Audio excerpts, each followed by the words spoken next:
क्या आज अपना नेक्स्ट एक्ट है medical termination of pregnancy act, जिसको हम एमटीपी भी बोलते हैं शॉर्ट में। ठीक है। और इसमें हमने मेंशन किया हुआ है medical termination of pregnancy act 1971, क्योंकि ये एक्ट 1971 में आया था। सो यहाँ पे मेंशन्ड है 1971, मतलब सबसे पहली बार जो ये एक्ट लागू हुआ था वो 1971 में हुआ था। उसके अलावा तो आगे काफी सारे अमेंडमेंट इसमें हो चुके हैं। तो हम नॉर्मली इसके अंदर पढ़ने वाले हैं कि इसका ऑब्जेक्ट, इसकी हिस्ट्री क्या थी, इसका ऑब्जेक्टिव क्या था, मतलब क्यों आया ये बेसिकली, और प्रेगनेंसी किस केस में टर्मिनेट करवान हो सकती है, मतलब परमिशन किस केस में है और कहाँ पे हो सकती है, कौन कौन से मतलब जो इसमें डॉक्टर्स होते हैं उनका क्या, उनका ओपिनियन कितने लोगों का लेना चाहिए, वो सब हम डिस्कस करने वाले हैं इस एक्ट के अंदर। ठीक है। तो सबसे पहली चीज आती है कि अगर आपको मेडिकल टर्मिनेशन मतलब आपको अबॉर्शन कराना है प्रेगनेंसी का, तो क्या क्या रीजंस हो सकते हैं कि अबॉर्शन कराना पड़ सकता है। Like unwanted pregnancy, unwanted sex, desire for son. तो जो नॉर्मली भ्रूण हत्या वाला केस है तो वो नॉर्मली होता है, तो उन सबको रोकने के लिए बेसिकली ये एक्ट आया है। क्योंकि मतलब अभी भी हो ही रहा है इलीगली, अगर देखें तो चल ही रहा है, लेकिन इन सब चीजों को खत्म करने के लिए बेसिकली ये एक्ट आया है, ताकि इस तरीके के कोई अबॉर्शंस ना हो जो एकदम मतलब ये बोल सकते हैं कि जो एकदम नेसेसरी है, कि बहुत जरूरी ही है कि आपको करवाना ही पड़ेगा, उन्हीं के लिए सब परमिशन मिले, बाकी के लिए ना मिले। ठीक है।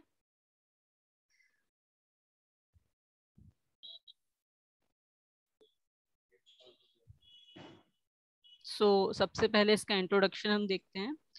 तो सबसे पहले ये एक्ट जो है आपका आया है 1971 में, जो हम ऑलरेडी आपको बता चुके हैं कि 1971 सन में, अप्रैल 1971 में सबसे पहले लागू हुआ था। और उसके बाद इसके अंदर काफ़ी सारे अमेंडमेंट्स हुए हैं, लाइक 1975 में, 2003 में, 2014 में, 2020 में। जितने भी आपके एक्ट होते हैं उनके अंदर कुछ कुछ सालों बाद उनमें कुछ चेंजेस होते हैं, उनमें कुछ मॉडिफिकेशंस होते हैं, नए नए रूल्स डेवलप होते हैं जिनका फॉलो करना पड़ता है। तो सबसे पहला एक्ट आपसे पूछा जाएगा कि ये एक्ट कब आया था, तो ये 1971 में आया था। फिर अगर आपसे पूछे जाएंगे कि इसके अमेंडमेंट्स कब कब हुए हैं, तो यहाँ पे सन मेंशन है 75 में, 2003 में, 2014 में और 2020 में। ठीक है। अमेंडमेंट का मतलब संशोधन है ना ma'am? Amendment means basically modification. संशोधन। हाँ, संशोधन। ठीक है। Before this act, the pregnancy terminated as per Indian Penal Code, and Indian Penal Code is drafted in 1860 during British rule. जब तक ये एक्ट नहीं आया था तब तक जो प्रेगनेंसी का टर्मिनेशन मतलब अबॉर्शन वगैरह जो होता था वो एज पर पेनल कोड, मतलब लीगल तरीके से जो अपने वो होते हैं, उनके रूल्स जो होते हैं वो मेंशन्ड थे अकॉर्डिंग टू ब्रिटिश, और उसके अकॉर्डिंग जो है वो प्रेगनेंसी टर्मिनेट होती थी।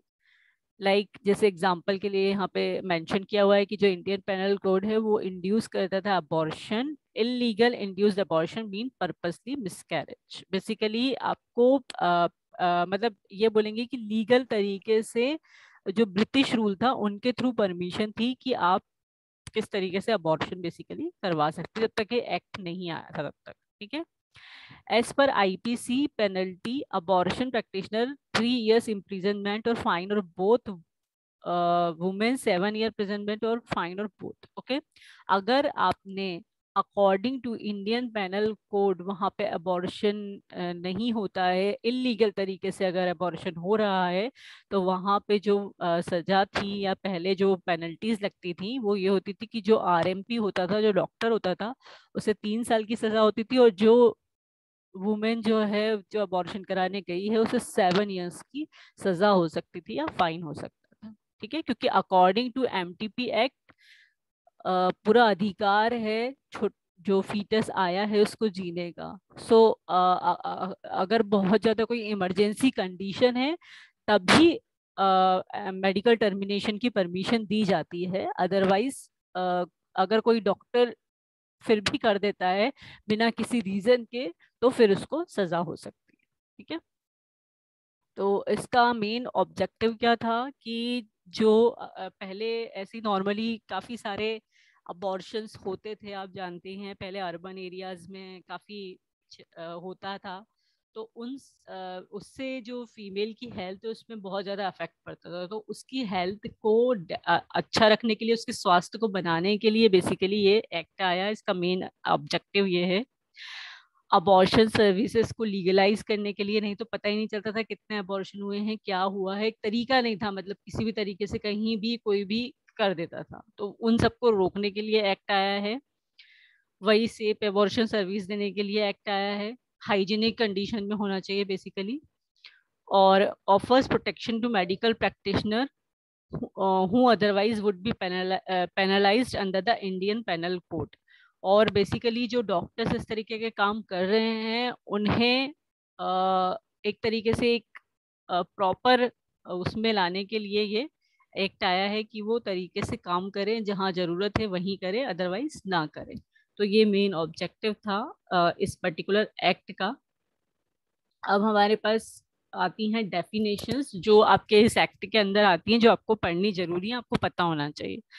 लाइक फर्स्ट इसमें आता है गार्जियन टर्म। गार्जियन मतलब वो पर्सन जो किसी मेंटली इल या फिर 18 साल से छोटे का पेरेंट्स हो या उसकी टेक केयर करता हो, उसे हम बोलते हैं गार्जियन।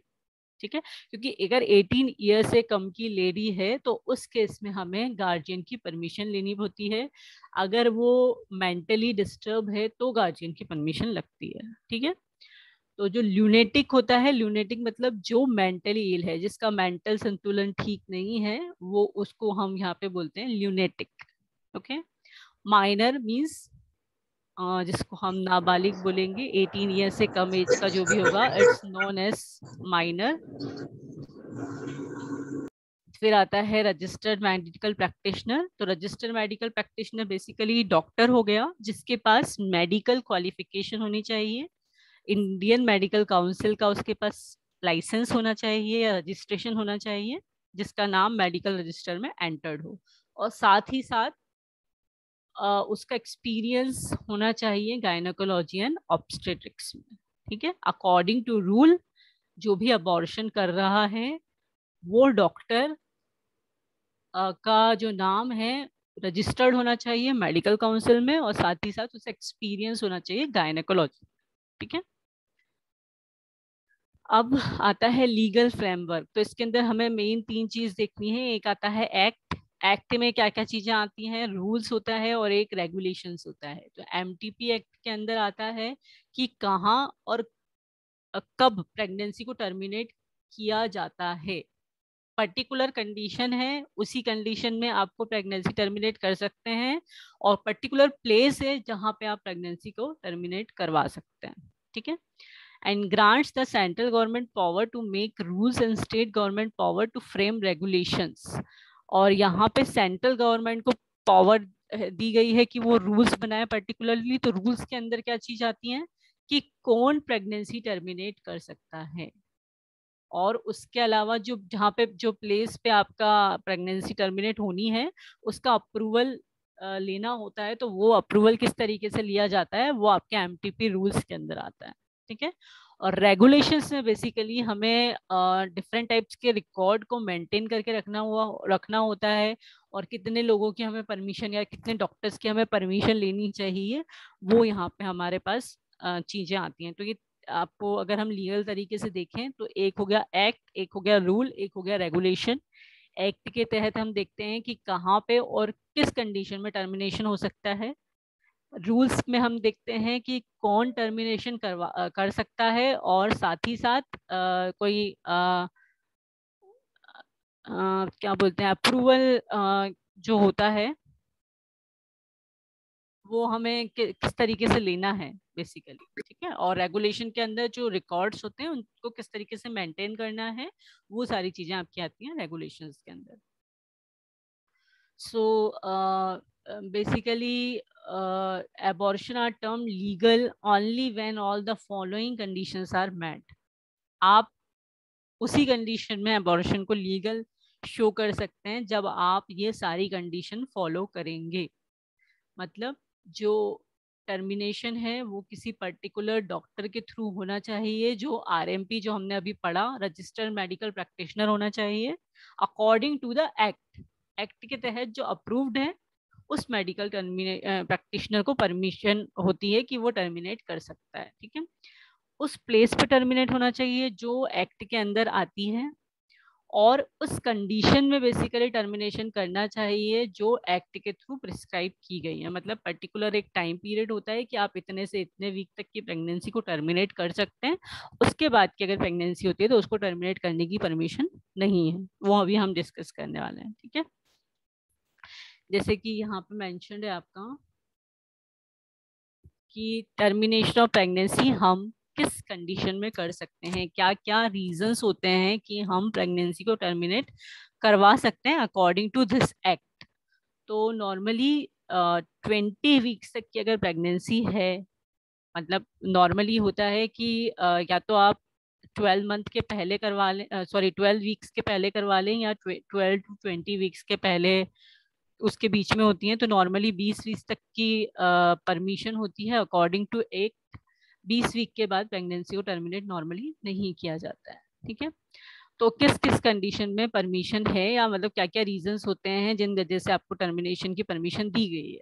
तो पहला कि अगर प्रेगनेंसी कंटिन्यू रखें और उससे फीमेल को कोई प्रॉब्लम हो, फीमेल की हेल्थ में कोई इशू हो, उसकी मेंटल या फिजिकल कोई दिक्कत आए, तो उस चीज को रोकने के लिए टर्मिनेशन करवाया जा सकता है। मतलब किसी केस में कॉम्प्लिकेशंस होते हैं, फीमेल की हेल्थ को इशू हो सकता है, तो उस केस में परमिशन है कि टर्मिनेशन करवा सकते हैं प्रेगनेंसी, ठीक है। अगर कोई जो अंदर जो बेबी है, अगर वो प्रॉपर उसके अंदर डेवलपिंग पावर नहीं है, वो प्रॉपर डेवलप नहीं हो पा रहा है, उसमें कोई मेंटल एबनॉर्मलिटीज हैं, ब्रेन वगैरह प्रॉपर डेवलप नहीं है, या कोई पर्टिकुलर ऑर्गन डेवलप नहीं है। आजकल तो बहुत सारी सुविधाएं हो गई हैं, सोनोग्राफी से सब पता चल जाता है। तो उसके थ्रू अगर ऐसी कोई इशू आ रहा है तो उस केस में टर्मिनेशन हो सकता है। अगर रेप वगैरह की वजह से कोई प्रेगनेंसी हुई है तो उस केस में भी परमिशन दी जाती है फॉर द टर्मिनेशन। और अगर कोई फीमेल बेसिकली नॉर्मली गलती से हो जाता है तो उस केस में भी परमिशन होती है, लेकिन लीगली तरीके से आपको लेनी होती है वो परमिशन, और उसमें हस्बैंड और वाइफ का दोनों का एग्रीमेंट लिया जाता है बेसिकली, ठीक है। उसके अलावा कहाँ कौन कर सकता है प्रेगनेंसी टर्मिनेट, तो नॉर्मली वही है कि रजिस्टर्ड मेडिकल प्रैक्टिशनर कर सकता है, जिनके पास ये फॉलोइंग रिक्वायरमेंट्स होनी चाहिए।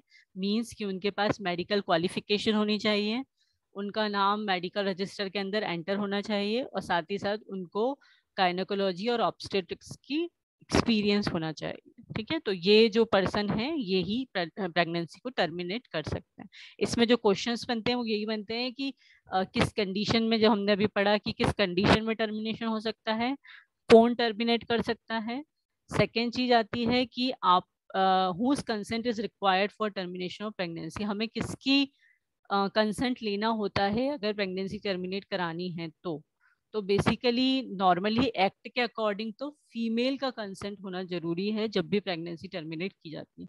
कई बार ऐसा होता है कि फीमेल की हेल्थ को भी इशू है, बच्चे की हेल्थ को भी इशू है, लेकिन फीमेल रेडी नहीं है प्रेगनेंसी टर्मिनेट कराने के लिए, तो उस केस में टर्मिनेशन नहीं होता है, उसका कंसेंट लिया जाता है, उसके बाद ही टर्मिनेशन कर सकते हैं, ठीक है। और अगर वो फीमेल 18 साल से कम एज की है या फिर वो मेंटली इल है तो उस केस में उसके जो केयर टेकर होते हैं उनसे कंसेंट लिया जाता है, ठीक है। तो ये नॉर्मली होता है कि किसका कंसेंट रिक्वायर्ड होता है जब टर्मिनेशन कर रहे हैं तब। और ये आपका एक कंसेंट फॉर्म है जिससे फिल करके पूरा देना होता है। अगर फीमेल, मैं बताया अगर नॉर्मल फीमेल है और वो अच्छी है, नॉर्मल है, तो उसका कंसेंट होता है। और अगर वो मेंटली इल है या माइनर है तो उसके गार्जियन का कंसेंट लेना होता है। तो नॉर्मली यहाँ पे उनका नाम आता है, यहाँ पे डॉटर या वाइफ, उसकी एज और उसका एड्रेस, पर्टिकुलरली मतलब वही कि वो कहाँ रहती हैं बेसिकली, और किस पर्टिकुलर जो जहाँ पे प्रेगनेंसी टर्मिनेट की जा रही है उसका जो प्लेस का नाम है वो यहाँ पे मेंशन होता है। और फिर यहाँ पे साइन हो जाते हैं। और इसी तरीके से अगर कोई मेंटली इल या माइनर है तो उस केस में हम लोग गार्जियन की वो लेते हैं, कंसेंट लेते हैं और यहाँ पे वो डिटेल फिल करते हैं और उनके साइन होते हैं यहाँ पे। ठीक है, तो ये होता है consent form. whose opinion is required for termination of pregnancy, किसकी ओपिनियन हमें चाहिए होती है प्रेगनेंसी टर्मिनेट करवाने के लिए। तो नॉर्मली अगर 12 वीक तक की प्रेगनेंसी है तो एक आरएमपी या एक डॉक्टर के थ्रू आप ओपिनियन लेंगे तो भी आपका काम हो जाएगा। लेकिन अगर 12 से 20 वीक तक की प्रेगनेंसी है तो हमें 2 आरएमपी की राय लेनी होती है। नॉर्मली जब भी आप 12 वीक से ज़्यादा हो जाए प्रेगनेंसी में और कोई कॉम्प्लिकेशंस या कोई इशू है तो हमें सिर्फ एक डॉक्टर के पास नहीं 2 से 3 डॉक्टर के पास जाना होता है और उनसे ओपिनियन लेना होता है कि करवाना है या नहीं करवाना है या किस तरीके से करवाना है। ठीक है, फिर आता है कहाँ पे बेसिकली आप करवा सकते हो प्रेगनेंसी टर्मिनेट। तो कुछ प्लेसेस होती हैं जो कि एक्ट के तहत मेंशन है कि इन इन जगहों पे आप प्रेगनेंसी को टर्मिनेट करवा सकते हैं। तो पहली है ऑल गवर्नमेंट हॉस्पिटल्स। सारे गवर्नमेंट हॉस्पिटल्स को ऑलरेडी परमिशन दी गई है कि वहाँ पे अबॉर्शन किया जा सकता है, तो जितने भी गवर्नमेंट हॉस्पिटल्स हैं वहाँ पे हो सकती है।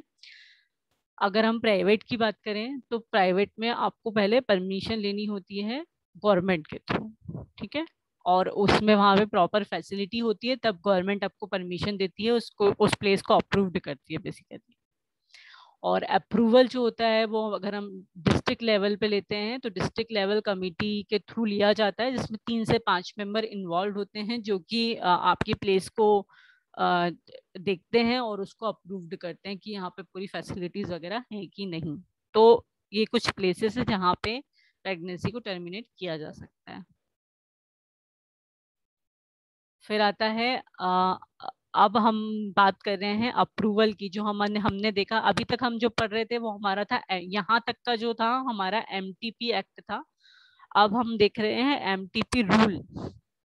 तो एमटीपी रूल में आपका आता है कि हमें जो अप्रूवल लेना होता है अकॉर्डिंग टू ट्राइमेस्टर। अगर आपकी 12 वीक तक की प्रेगनेंसी है तो उस केस में टर्मिनेशन करवाना है तो जो प्लेस है वहाँ पे क्या क्या चीज़ें अवेलेबल होनी चाहिए।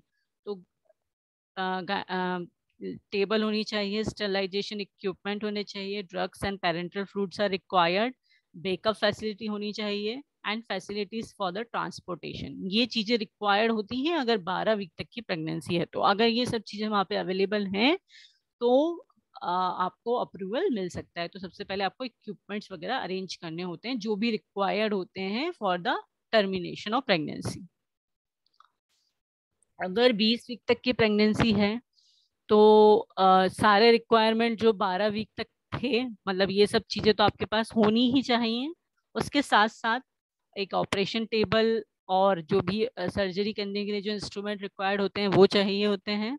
एनेस्थेटिक इक्विपमेंट, रेसुसिटेशन इक्विपमेंट और स्टेरिलाइजेशन इक्विपमेंट्स की रिक्वायरमेंट होती है। और उसके अलावा इमरजेंसी यूज में जो भी ड्रग्स वगैरह यूज आती हैं जो गवर्नमेंट आपको टाइम टू टाइम इन्फॉर्म करती है वो सब चीजें आपके पास अवेलेबल होनी चाहिए। ये सब चीजें अवेलेबल होती, मतलब आप जब अप्रूवल लेने के लिए अप्लाई करते हैं तो सबसे पहले आपको ये सब चीजें अपने पास अवेलेबल करनी होती है, उसके बाद ही आप अप्लाई करते हैं। जैसे कि हमने फार्मेसी एक्ट में पढ़ा था कि इंस्टीट्यूट को अगर परमिशन लेनी है पीसीआई से तो उसके पास में सारे इंस्ट्रूमेंट, सारी लैब्स, ये सब चीजें प्रेजेंट होनी चाहिए। तो उसी तरीके से यहाँ पे भी है कि उसके पास ये सब चीजें प्रेजेंट होनी चाहिए, उसके बाद वो अप्लाई करता है फॉर द अप्रूवल। और यहाँ पे जो रेगुलेटरी बॉडी जो मतलब सारी चीजें डिसाइड करती है वो होता है डीएलसी, डिस्ट्रिक्ट लेवल कमिटी। ठीक है, इसमें 3 से 5 मेंबर नॉर्मली प्रेजेंट होते हैं जिसके अंदर CMHO भी होता है। और इस कमेटी में नॉर्मली कौन कौन प्रेजेंट होते हैं, एक तो कोई मेडिकल पर्सन होना चाहिए, चाहे वो गायनेक हो, सर्जन हो या एनेस्थीसिस्ट हो। एक मेंबर जो है वो नॉर्मल मेडिकल प्रोफेशन का हो डिस्ट्रिक्ट का। और एक मेंबर जो है उसमें वुमेन जरूरी है, जो इनकी कमेटी होती है उसके अंदर एक वुमेन होना जरूरी है। और नॉर्मली 2 साल का इनका पीरियड होता है, 2 साल के बाद वापस से कमेटी जो होती है वो चेंज हो जाती है। ठीक है, और अप्रूवल प्रोसेस के लिए क्या करना होता है, किस तरीके से हमें अप्रूवल लेना होता है, तो सबसे पहले हम एक फॉर्म होता है उसको फिल करते हैं। उसको हम बोल रहे हैं फॉर्म ए, ठीक है। एप्लीकेशन इन फॉर्म है to be address to CMHO by place seeking approval. जिस भी प्लेस का आपको अप्रूवल लेना है उसका पूरा एक एड्रेस भर के या फिर एक एप्लीकेशन भर के हमें CMHO को देनी पड़ती है, ठीक है। फिर CMHO जो होता है वो वेरीफाई करता है उस पर्टिकुलर प्लेस को, मतलब हमने पहले एप्लीकेशन सबमिट करी, फिर वहां से वो लोग आएंगे, हमारी प्लेस को चेक करेंगे, उसमें देखेंगे कि आपके इधर प्रॉपर हाइजीनिक कंडीशन मेंटेन्ड है या नहीं है, प्रॉपर इंस्ट्रूमेंट है या नहीं है, और उसके अकॉर्डिंग वो आपको अप्रूवल देते हैं। CMHO recommends approval to the committee. फिर फाइनली वो कमिटी को बताते हैं कि अप्रूवल देना है या नहीं देना है, ओके। फिर कमिटी जो है वो एप्लीकेशन कंसीडर करती है और रिकमेंड करती है and approve and issue certificate of approval in form number B. अगर CMHO की तरफ से एवरीथिंग इज ओके, तो जो कमेटी होती है जो भी हमने पढ़ी, तो वो कमेटी जो है वो आपको फाइनली एक सर्टिफिकेट इशू करती है अप्रूवल का, जिसका फॉर्म नंबर होता है बी। तो मतलब फॉर्म ए जो है वो एप्लीकेशन है जिसमें आपको एप्लीकेशन भर के सबमिट करनी होती है, एक फॉर्म बी होता है जिसमें आपको सर्टिफिकेट इशू होता है, ठीक है। और place to be inspected within 2 months of receiving application. और नॉर्मली जब आपके पास मतलब जब CMHO के पास एप्लीकेशन आती है तो 2 महीने के अंदर अंदर वो आपके आपके प्लेस पे इंस्पेक्शन करने के लिए आ जाते हैं, और after inspection with in 2 months आपको सर्टिफिकेट इशू हो जाता है, ठीक है। और अगर सपोज करिए वो आपके इंस्पेक्शन करने आए लेकिन उनको कुछ कमियां नजर आई, तो वो आपको बता देते हैं कि ये डेफिशिएंसी इसके अंदर आई हैं। अगर आप 2 महीने के अंदर अंदर ये डेफिशिएंसी को क्लियर कर देते हैं तो आपको अप्रूवल मिल जाता है, और अगर आप इन डेफिशिएंसी को क्लियर नहीं कर पाते हैं तो आपको अप्रूवल नहीं मिलता है। तो this is the process of approve, this is the process for the approval of the place, ठीक है, कि किस तरीके से आप अप्लाई करते हैं, किस तरीके से आपको अप्रूवल मिलता है।